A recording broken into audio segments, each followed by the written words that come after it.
Good evening. I'd like to welcome everyone to the Ashland Parks and Recreation Commission's October 5th meeting, and I'm calling it to order.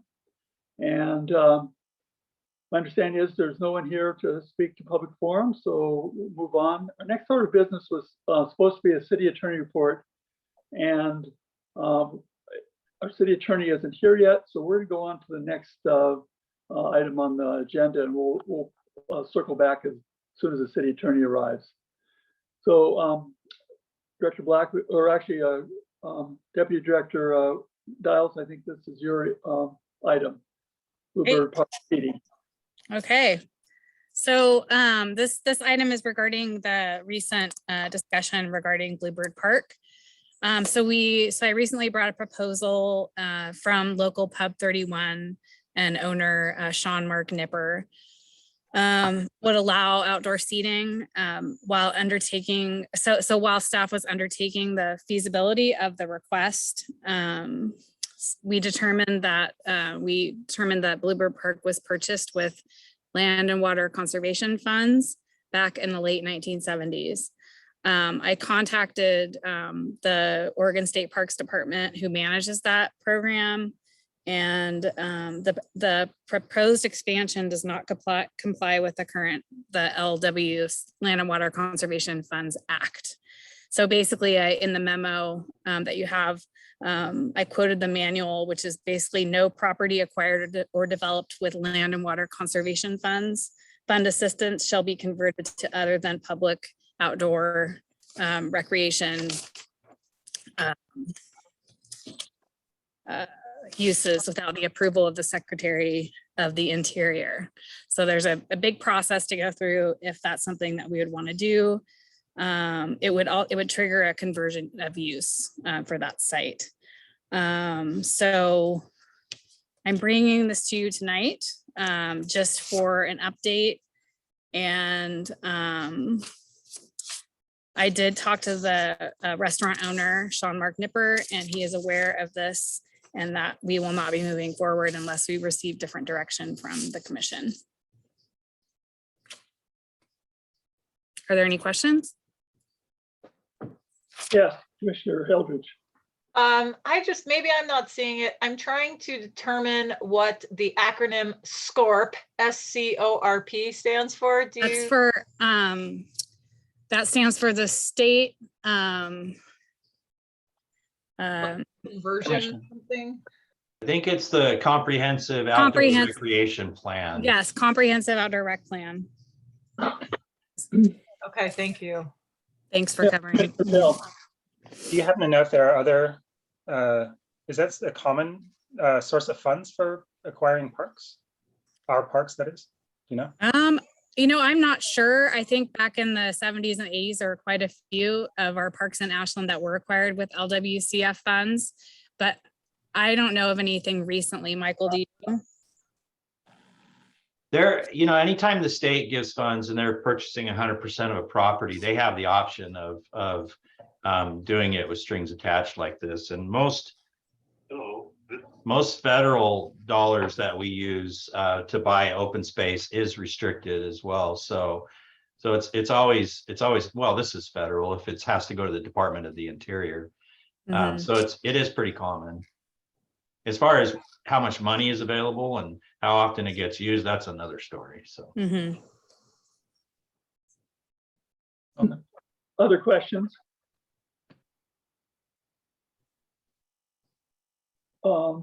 It seems like this, from my perspective, pretty much lays this to rest, but I want to make one comment here. I think it's an appropriate time.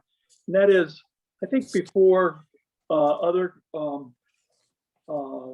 proposals come before us that have to do with commercial uses of parkland, which is really different. I want to make a real distinction here. It's really different than Hanawata Way, which started as an alley, and then it's never really been parkland in the way that we look at other properties.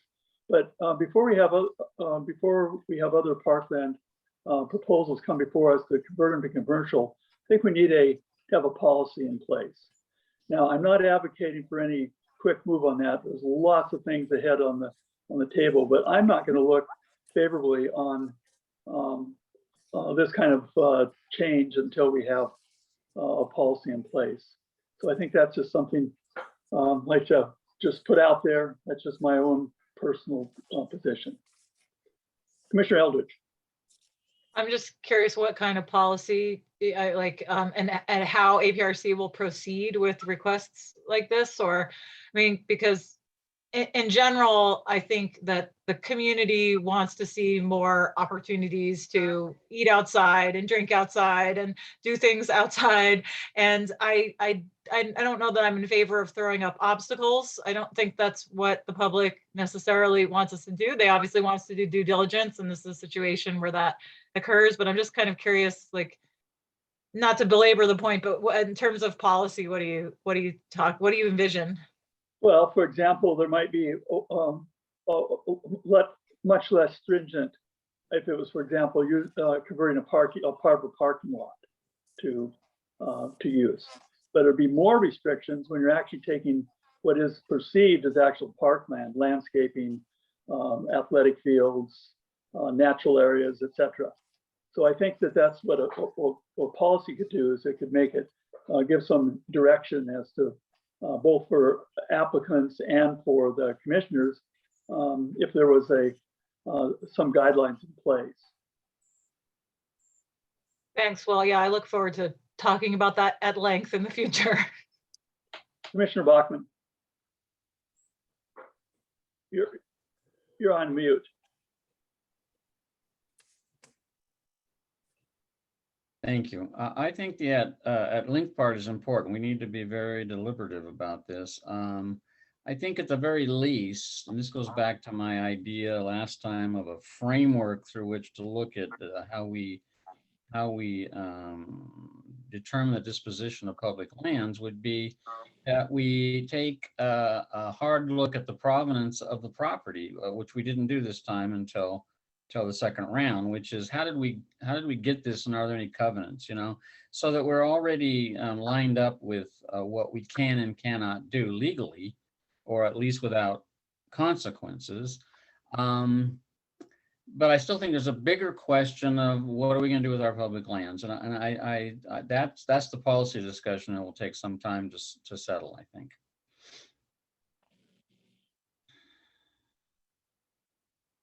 And I guess I just would say is, I want to make really clear, I am not requesting that staff do anything with this.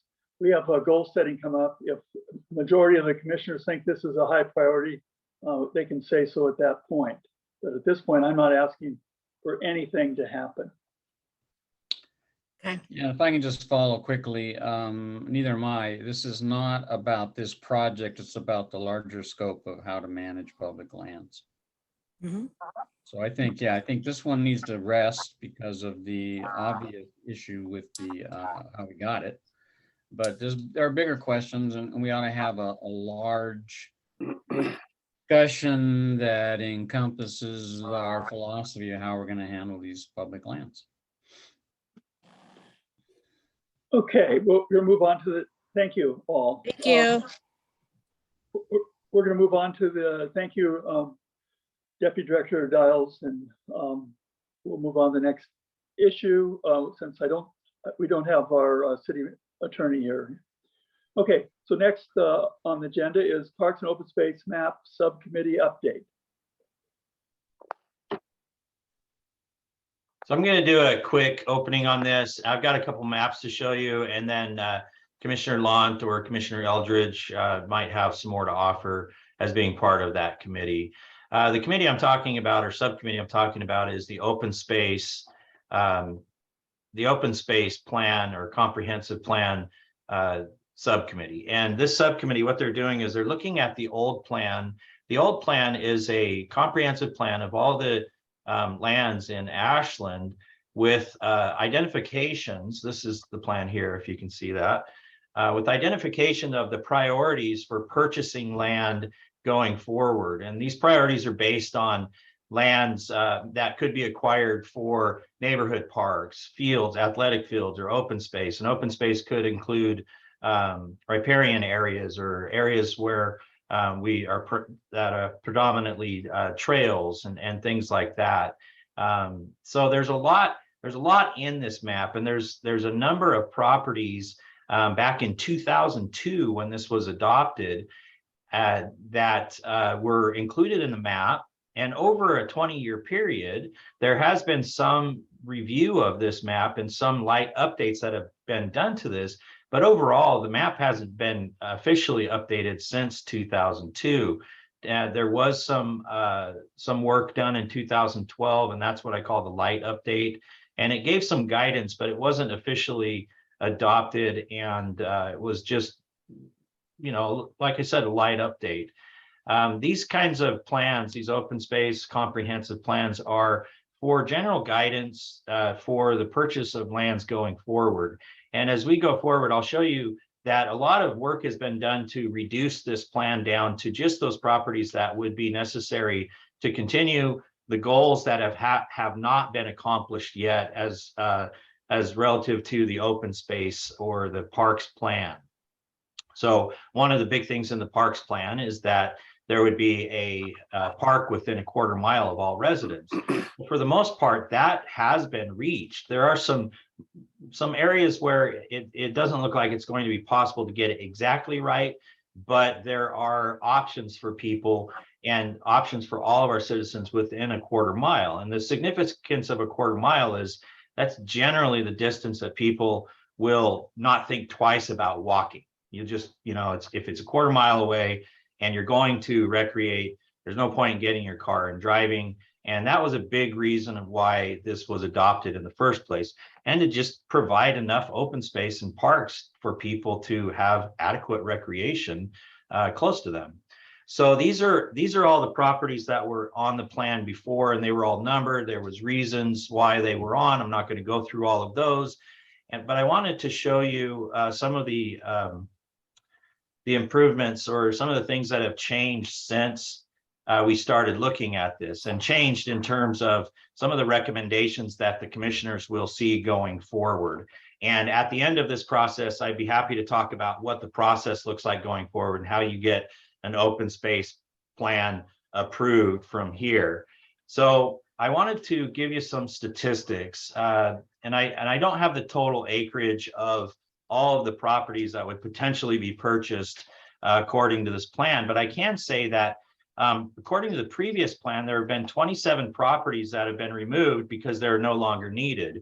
And one reason why we might remove a piece of property is because there might have been several open spaces in an area where there wasn't a park. And over the 20-year period, one of those was purchased, and that created the park in the area, in that little neighborhood, which created that quarter mile radius around it. And anything else that was put on the map for the same reason would no longer be needed. So some of those were taken off. Some properties that had been already developed and are no longer available have been taken off. And there's other reasons why they might be taken off. And we intend to do a complete report on all of those reasons going forward. And this is just an update here tonight. But the total acreage that's been removed from the plan is about 260 acres. And a little bit over 260 acres. And again, there's several reasons for that. And we're trying to consolidate and get closer to a plan that really shows just the absolute necessary properties to continue the open space and parks plan and meet all of the goals going forward. One of the things that you might notice is some of the properties appear in purple here. Those are properties that were on the original plan that were removed from the plan. And that's where I get this acreage and the number of properties. Now, if you count all of these up, I believe there's 16 of them, but some of the groups have several parcels in them. And that's why it says 27 parcels or properties removed from the plan, but 16 groups of properties have been removed from the plan. The green properties are the properties that are already APRC properties. They're already parks or open space under the control and management of the Ashland Parks and Recreation Commission. There are a couple of red properties here. These red properties, I just want to make sure we don't still have some on here that these are properties that could potentially be reviewed well, or will be reviewed by the commissioners first to see if they could potentially be divestment properties. So properties that could end up being surplus. And you see one is at Nutley and Granite, and the other one is up above, is actually within the neighborhood of the North Mountain neighborhood, or the I'm blanking on the Riverwalk, name. Riverwalk. Yeah, Riverwalk neighborhood, the Riverwalk neighborhood. It's currently open space. It's generally, it's just a small property that's used by the neighborhood, and it has just a couple of gardens in there, but it's not a property that is public as you would think, as most park properties are. So that's one of the ones that might be considered going forward. So what else do we have on here? There are some areas that show up and are just kind of general, and these are the park property to acquire, and these are the hatched areas. And when you see those hatched areas, it may not mean all of the properties under that hatch are needed to accomplish what the goal is, to have a park. But because the parcel is that size, it's being shown, the entire parcel is being shown, because if it develops into a development, a master plan development, part of that should be set aside for some parkland or trails and things like that. So I don't want to go too much farther on this, because this is just an update, and really all we were planning on doing was just give you an idea of the work that we've done so far. And when I say we, it's the subcommittee, and Commissioner Lant can let you know who's on that subcommittee. And I am going to turn it over to Commissioner Lant right now, unless there's any questions for me on this. And again, I'm happy to explain the process of how to get it to the approved point whenever you're ready. All right, I'm going to stop sharing. All right, Commissioner Lant. Well, you were rather comprehensive. Let's see, I'm just going to make a few points. Although we didn't get the acreage that is still to be acquired, it's probably about less than 30 acres. And how many acres do you say we removed from the plan, Director Black? 260. 260. And I just wanted to, Director Black did give some rationale for that, but sometimes it was, you have to look in the context. When this plan was first developed, we didn't have any, we had very little property. And so there was more put on the plan than what we really needed, because we didn't know what we would be able to buy. We weren't able to condemn. It was only through willing sellers. So sometimes there were willing sellers and sometimes there weren't. And so some of this property that we would have really liked to have had for open space, we weren't able to obtain. And then in addition to that, there were a few pieces on here that were really visionary, but I think the visions have changed. An example of that is at the property across Crowson Road from the golf course, which was potentially for another nine holes golf course to make an 18-hole golf course. Because of Crowson Road, it really was never particularly realistic, in my opinion. But anyway, that was why it was there. The other, a big piece of property was Billings Ranch, and that would and still could have and still would make for a golf course that's appropriate for that. But we're obviously not in the market for another golf course. I mean, far from it. And one of the other things we thought about for that property was a city farm. City farms are great, and but they really make more sense for larger communities. They aren't really. It's pretty hard to make that sustainable. Would be another subsidized operation. So that vision also doesn't make a lot of sense in this day and age, when we're really struggling just to maintain the properties that we have. So basically, I think on the map, if I'm not mistaken, there's only one piece of property on there that could be a future neighborhood park, and that's in the Mistletoe Crowson property. And if that develops, it obviously needs a park there. Where that park would go, would it be inside the development or on the edge where we show it? Who knows? But it makes sense to have a park there for the future. But at this point, we have basically done something that's really exemplary, and that is that we have basically gotten a park within a quarter mile of all residents. And that not only is just makes sense because everyone has access to a park, but it also is an equity issue. Oftentimes, cities get their parkland where the riparian areas are, where the steep hillsides are. And those oftentimes are also places where the houses are spread out, therefore the bigger houses and more expensive houses are. So you end up having, oftentimes in your town, if you don't consciously try to spread out your parks, you end up with parks that aren't equitably spread out so that all residents, regardless of their economic situation, have access to a park. So that's something we've done. I think we should really make real clear that we've accomplished something that's really important, and for the most part, we've completed that goal. I'd like to see if I can remember everybody, the members of the subcommittee, and that's Commissioner Eldridge, former commissioner and citizen Joanne Eggers, Torsten Heike of the Woodlands Association, and Katie Larson, who also teamed up with him, and Eric Hansen from who I'm not sure he was really representing anyone except that he is an avid mountain biker and is very interested in parks and in our open space plan. Did I miss somebody on there, Leslie? I don't think I did. So anyway, all these people have really taken their time to give us input, and the process isn't over. We're still in the process. It looks like we'll probably meet at least 1 or 2 times more, and then after that, there'll probably be some sort of a charrette process as we move through this. And Director Black could give a more full detail on that, but we're really not close. But the reason we're bringing it forward now is just to give everybody an update and make it really clear that we are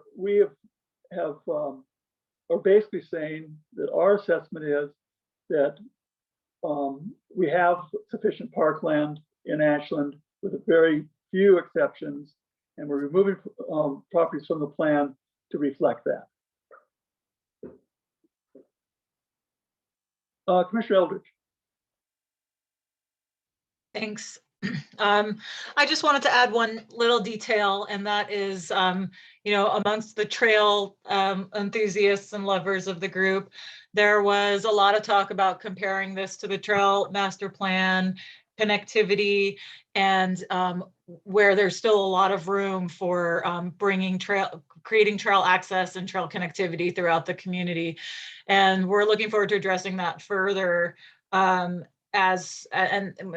are trying to communicate the difference between things that are marked out for open space and properties where an easement or something of that sort would be ideal in order to connect trails for users. So that's another important aspect. Thank you. So I can give you the plan from here if you like, or the game plan.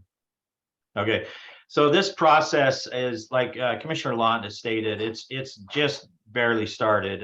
We've done some work, but all of that work needs to be presented to the public through a process.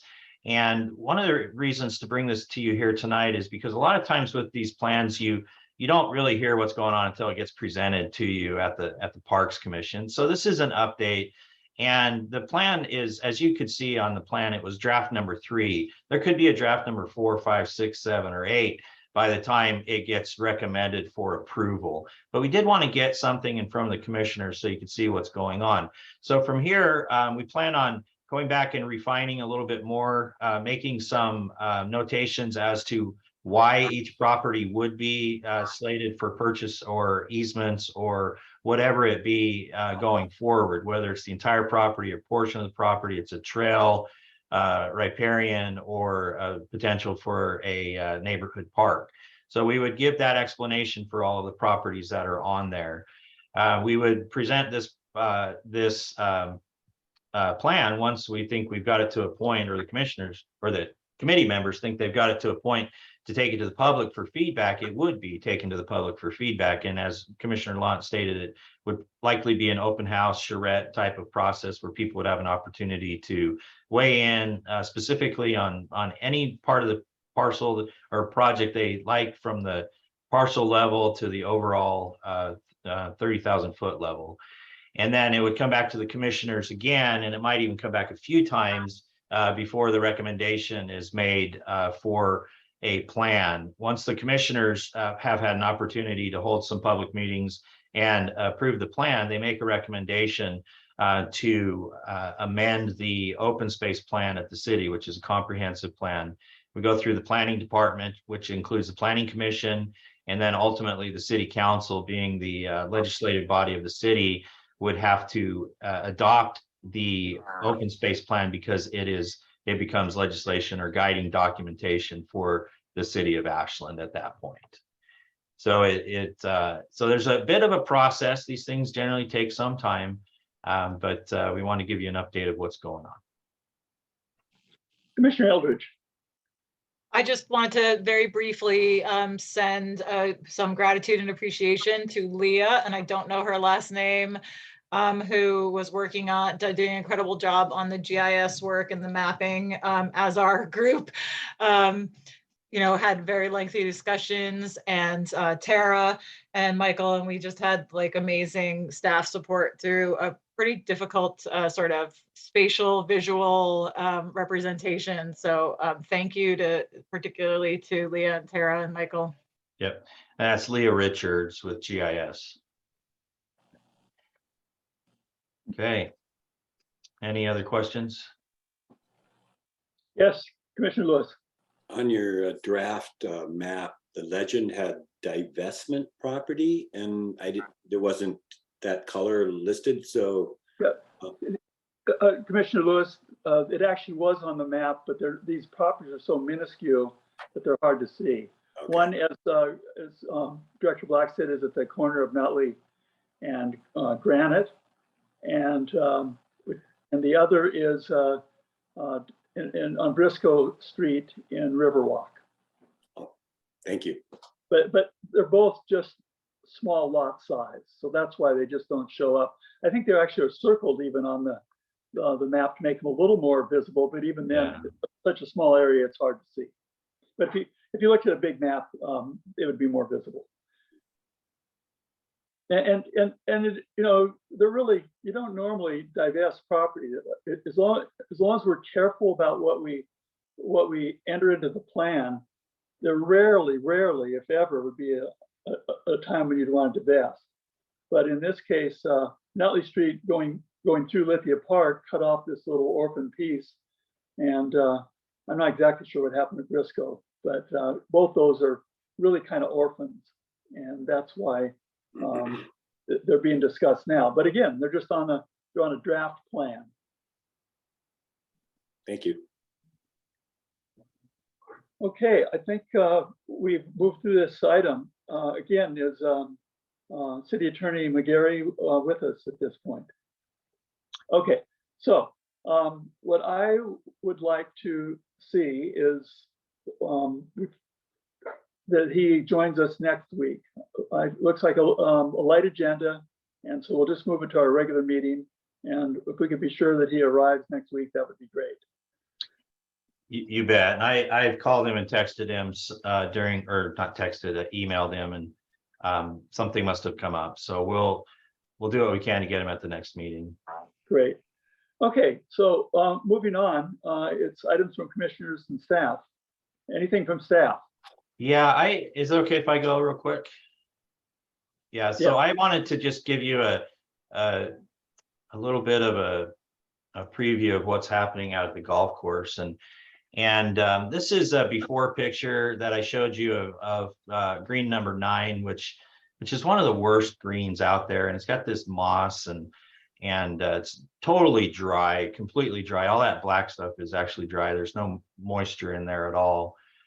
So I wouldn't call that mold. That is a moss that is dried out. And we have our staff has gone in and they've done some work in here. They've done what they call slicing in and replanting, and have been using some water on the greens only. And we've already got some pretty good results. As you can see here, there's a lot of new growth on green number 9.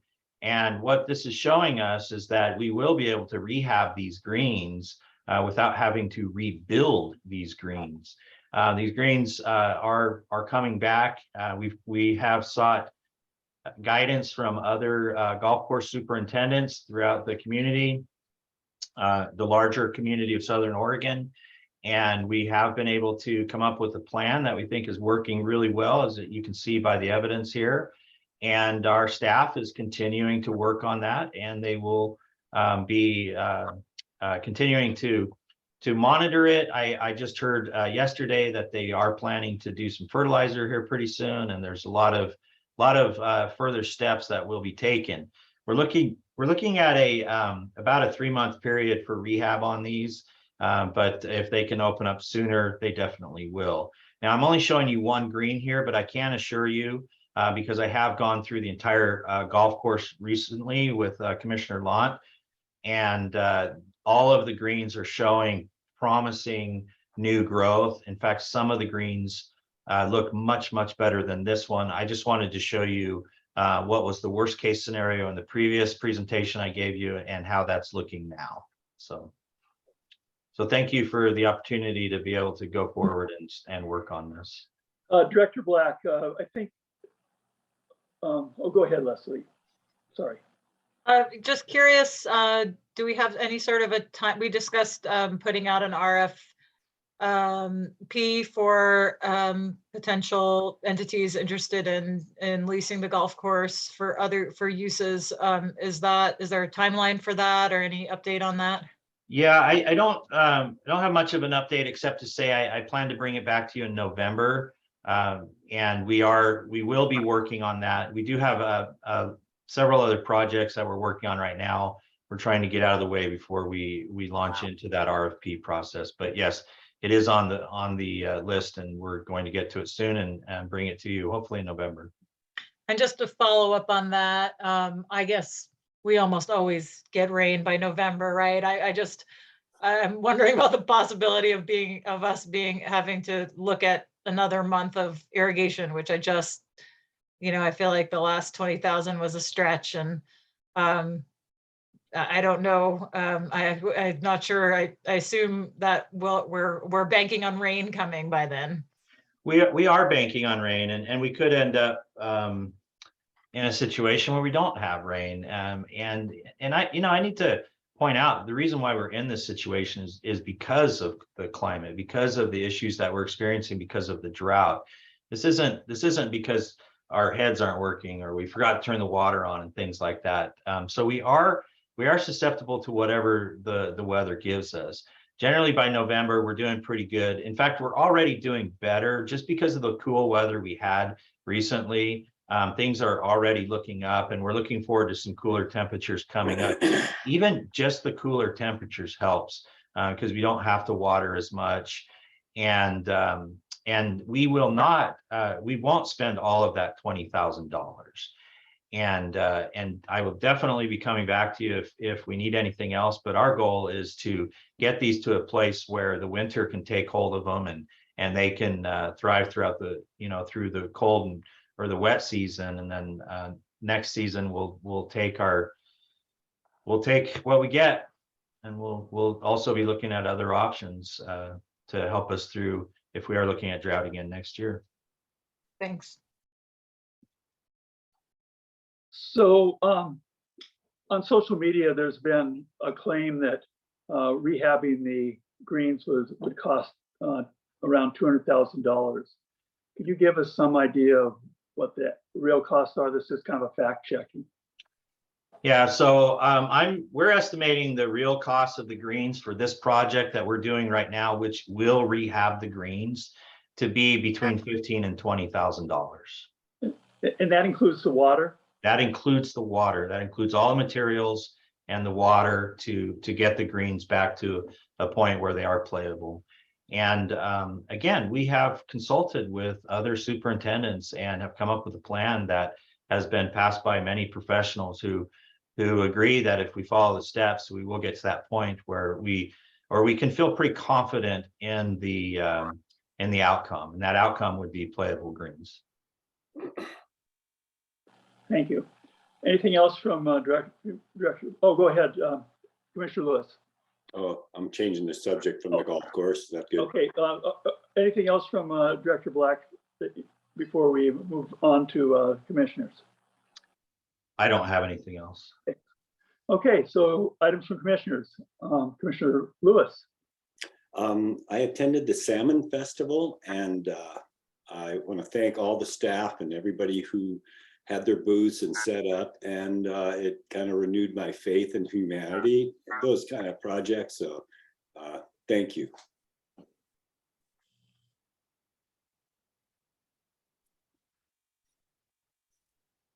I'm not hearing other items. So that being said,